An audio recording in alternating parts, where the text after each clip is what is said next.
when Madame de Pompadour met Bonnie Prince Charlie. A tragedy in 3 acts. Act 1, the hostess and her guest. Each player must accept the cards life deals out. But once they are in hand, he or she alone must decide how to play in order to win the game. The girl who was to become the Marquise de Pompadour was born plain Jeanne Antoinette Poisson on December 29th, 1721. So she was, at the time of her meeting with Prince Charles, just 24 years old. As a young child, her mother took her to a fortune teller who prophesied that one day the little girl would reign over the heart of a king. Thereafter, she was known as Renette, or Little Queen. And by 1745, the childhood prophecy had come to pass. She had become the mistress of King Louis XV, with an apartment directly above his at the Palace of Versailles.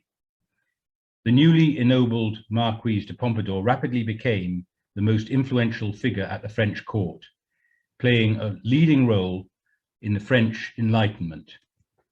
She sponsored the Encyclopédie, or Dictionnaire raisonné des sciences, des arts et des métiers. She became patron of such great literary figures as Diderot, Montesquieu, and Voltaire, the mentor of leading artists and sculptors, including Nattier, Boucher, Réveillon, and Pigalle. She promoted the famous porcelain factory at Sèvres, renowned for its vases, plates, and dinner services of the very finest quality. And after securing the appointment of her brother as director of King's Buildings, she helped to create the École Militaire in Paris, the Place Louis XV, today known as the Place de la Concorde, the Petit Trianon Palace at Versailles, a new wing of the Palace of Fontainebleau, and the Château de Bellevue. The Roquet-style Louis XV, with its ornate sculpted curves and extensive use of floral motifs, reflected the preferences of the Marquise, as did her own couture. She loved gay, bright colours of light pastel pinks and rose, cheerful and optimistic, like her own effervescent personality, and dresses of elegant silk taffeta, as seen in these portraits. Her name lives on in many forms. Here in Edinburgh, at the restaurant Pompadour by the Waldorf Astoria, its very name evoking her impeccable taste, and, one learns on further inquiry, with a pricing structure fully commensurate with such high aspirations. Although in fairness, it has to be said the price you pay there is a mere fraction of what you'd expect to pay at the Café Royal's Pompadour Ballroom in London's Regent Street. Seen here with the tables garlanded, appropriately enough, in lilac pink Pompadour roses.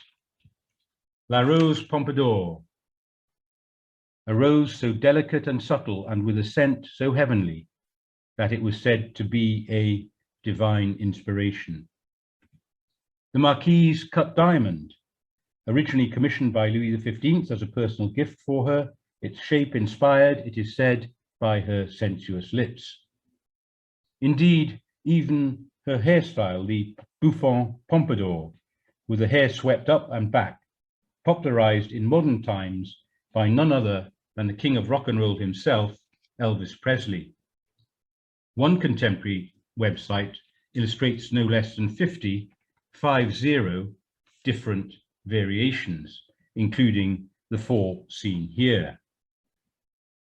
But it was not a desire to discuss the finer points of her coiffures that drew Prince Charles Edward Stuart to her in October 1746, nor even her legendary beauty or the sensuality of her lips. No, what the Bonnie Prince sought was access to her political influence as the closest and most trusted advisor to Louis XV. Prince Charlie, seen here at Holyrood Palace a year before their meeting, was almost exactly 1 year older than the Marquise, having been born on the 31st day of December 1720. So he was, at the time of their meeting, 25 years of age. He was already the veteran of an audacious campaign that had very nearly succeeded in winning back the British throne for the House of Stuart, had been commander-in-chief at 3 battles, 2 of them victories, but the third, at Culloden, a catastrophic defeat. After 5 months as a fugitive in the heather, he was rescued by a French ship and proceeded to Paris with only one purpose in mind: to seek fresh French support for another rising. He was on a charm offensive to win over leading figures at the French court, as revealed by the contemporary journal of the Duc de Luynes, a leading aristocrat at the court of King Louis. Throughout his journal, the Duke refers to the Prince as Prince Edward rather than Prince Charles, to avoid confusion with another Prince Charles who featured prominently in court affairs at this time. Extracts from the journal of the Duc de Luynes. Fontainebleau, Thursday, October 20th, 1746. Prince Edward arrived here yesterday with the Duke of York. He is quite tall and cuts a noble figure. Some say that he resembles Charles XII, King of Sweden. Friday, October 21st. The Prince has not given up the goal of recovering his estates at all. He says that while obedience to his father was the motive that first drove him to initiate his enterprise, now, inspired by the attachment of his faithful subjects and overwhelmed with sadness to see their blood shed for him, he is more than ever determined to seek every opportunity to avenge their death. Saturday, October 22nd. Prince Edward and the Duke of York are still here. They dined yesterday at the Marquis d'Argenson's home. Today they have supper with me, and tomorrow they will dine at Madame de Pompadour's. They are going to Paris the day after tomorrow and should come to see the King at Versailles on their return. Act 2, a soirée at Madame de Pompadour's. One day, everything will be well. That is our hope. Today, everything is fine. That is our illusion. Voltaire. The Duc de Luynes reports that in addition to his brother, the Prince was accompanied that evening by the Duke of Berwick and his wife. Also known as the Count of Fitzjames, he was a natural grandson of James VII and II, and thus Prince Charlie's cousin. Also there was the 4th Duke of Perth, formerly Lord John Drummond, who had acceded to the title following the death 5 months earlier of his elder brother, James, the 3rd Duke. In attendance were also Lochiel and his brother, Dr. Archie Cameron, 2 faithful Highlanders who, the Duke records in his journal, had shared in the Prince's ordeal in the mountains of Scotland. The Duke also reports that 4 Irishmen were present. The first was the man who had rescued Prince Charlie, Colonel Warren. The second, his adjutant, Colonel John William O'Sullivan, whom he describes as, quote, highly regarded and strongly attached to the Prince. The third was the Earl of Tyrconnell, Richard Francis Talbot, and the fourth, Mr. Daniel O'Brien, King James's chargé d'affaires in France, who almost exactly a year earlier, on October 24th, 1745, had signed the Treaty of Fontainebleau, mobilizing French support for the Jacobite rising. The Duc de Luynes reports that these 4 Irishmen did not sit at the high table, but dined separately at a second table, perhaps reflecting their status as retainers of the Prince rather than as members of his inner circle. He reports that Prince Henry, the Duke of York, arrived a little before 9 o'clock after leaving the theatre, and that, as he entered, music was played in his honour. Prince Charles himself arrived half an hour later.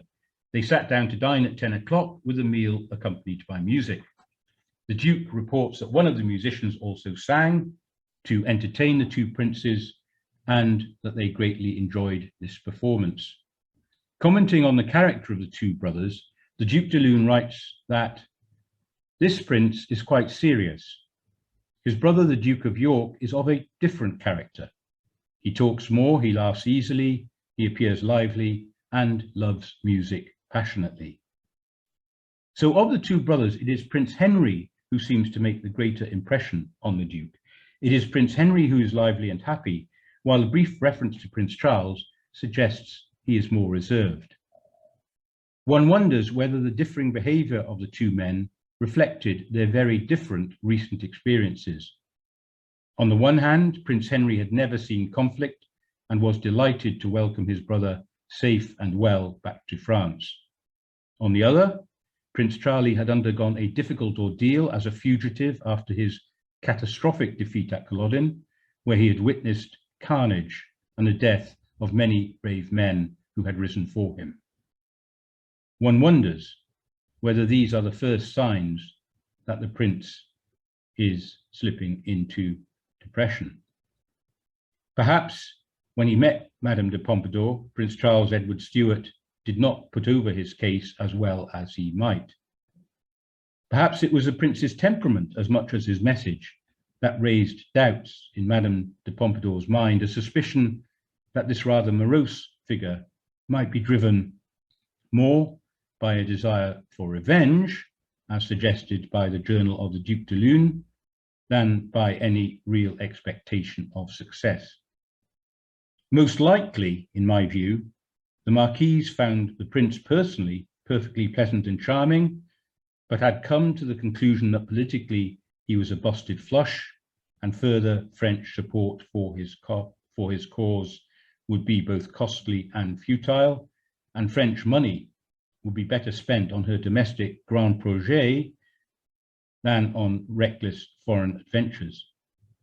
For whatever reason, Prince Charlie's appeal for further support did not win over Madame de Pompadour. The following day, Monday, October 24th, the Duke of Luynes recorded in his journal that not all of our ministers are unanimously in favour of the King seeing Prince Edward, taking account of the present circumstances of negotiations. The Duke is referring here to the peace negotiations then in progress between France and Great Britain to bring the War of Austrian Succession to an end, negotiations which then stood at a delicate stage. It is perhaps as well that none of us can see what the future may hold.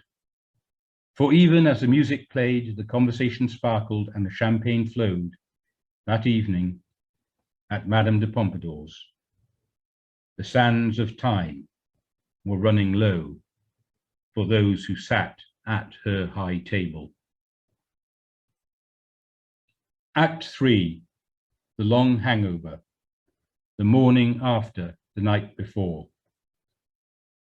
Life is a shipwreck, but we must not forget to sing in the lifeboats.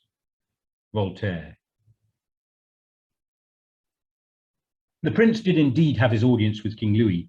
He pressed his case in a memorandum he wrote to the king on November the 5th, 1746, which I acquired in 2002 and was the start of my own quest for the full facts surrounding the rising of 1745.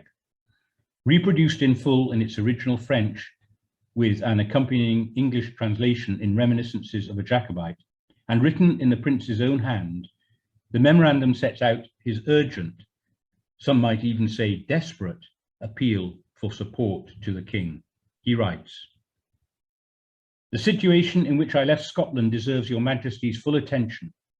This kingdom is on the eve of annihilation, as the English government refuses to distinguish between those who remained loyal to it and those who took up arms for me, from which it is easy to conclude that discontent is general throughout the nation, and I would find 3 partisans today for every 1 I found on leaving."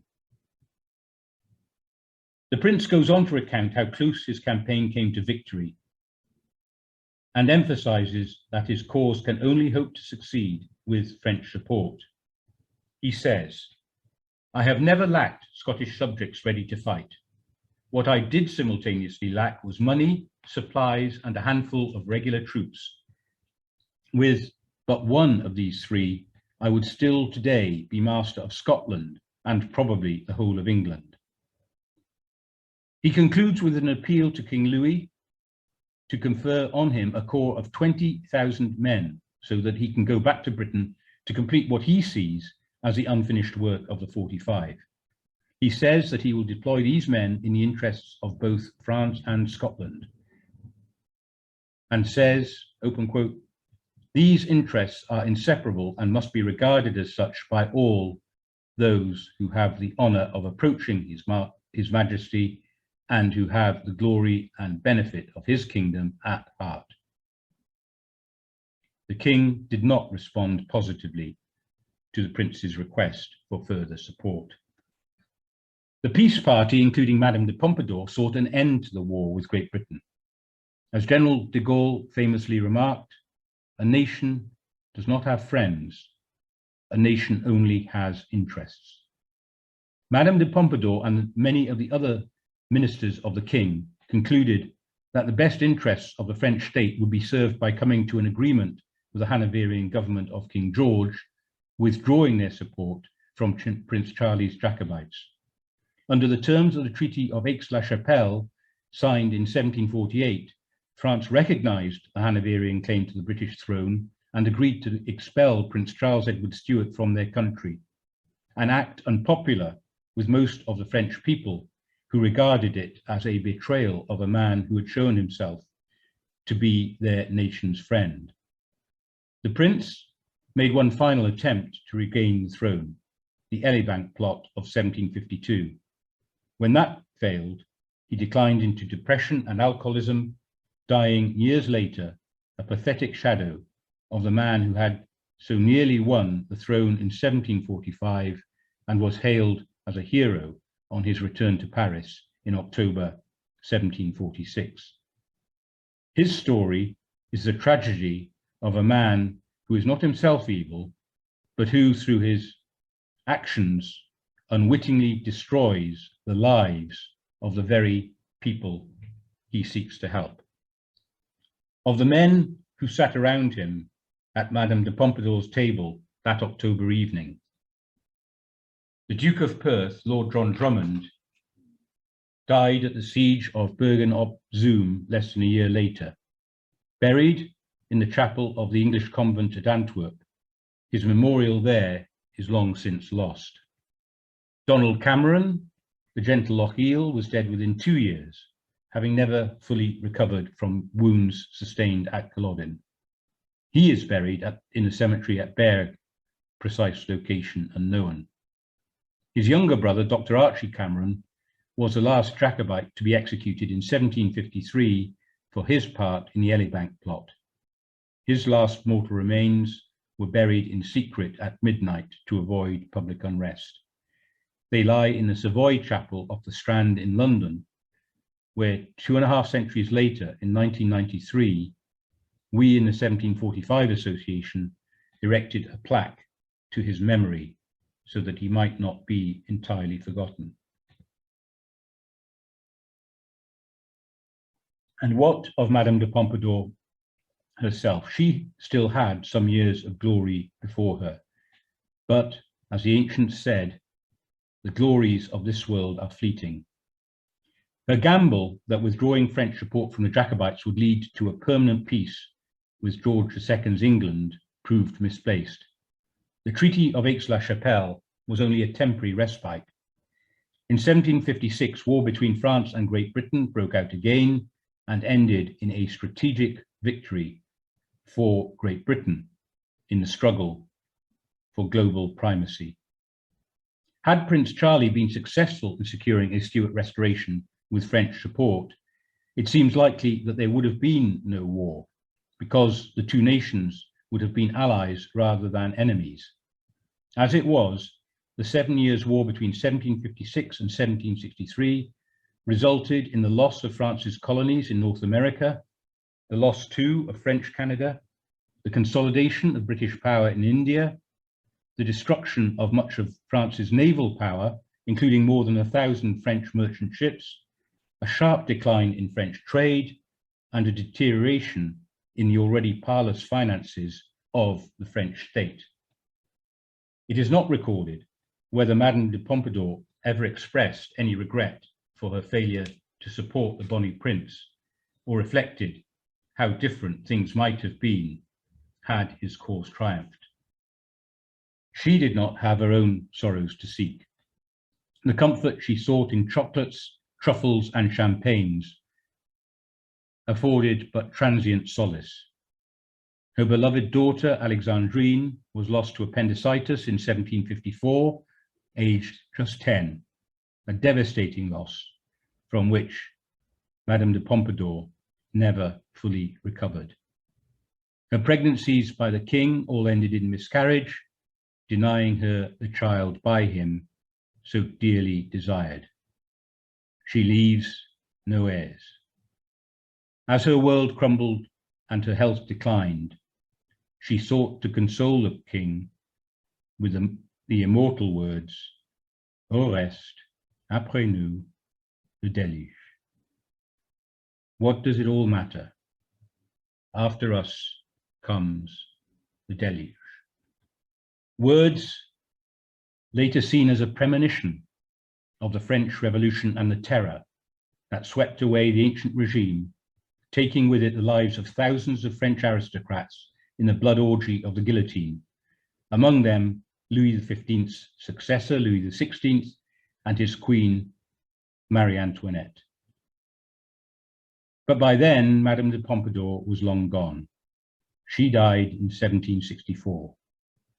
Even her enemies admired the courage and fortitude that she displayed during her last days. At her death, her old protégé Voltaire said, "I was indebted to her and I mourn her out of gratitude." It seems absurd that while an ancient pen pusher, hardly able to walk, should still be alive, a beautiful woman in the midst of a splendid career should die at the age of 40. Born sincere, she loved the king for himself. She had righteousness in her soul and justice in her heart. All this is not to be met with every day. For me, Jeanne Antoinette, Marquise de Pompadour, was like a star, or perhaps rather a meteor, blazing across the night sky, lighting up the heavens, brightening all within her orbit, before falling to earth, utterly extinguished, leaving only darkness. The last word must rest with the king. On the day of her funeral, it was as though the heavens themselves were weeping as the rain teemed down on Versailles. The king was not personally present, having been advised that it would not be correct protocol for the monarch to attend the funeral of someone who, after all, had been born a mere commoner. So he could only watch from afar, standing alone in the pouring rain and freezing wind, without coat or hat, watching her cortege proceed slowly along the Avenue de Paris, and as it faded ever further into the distance, Louis XV said simply, "La marquise n'a pas de beau temps pour son voyage."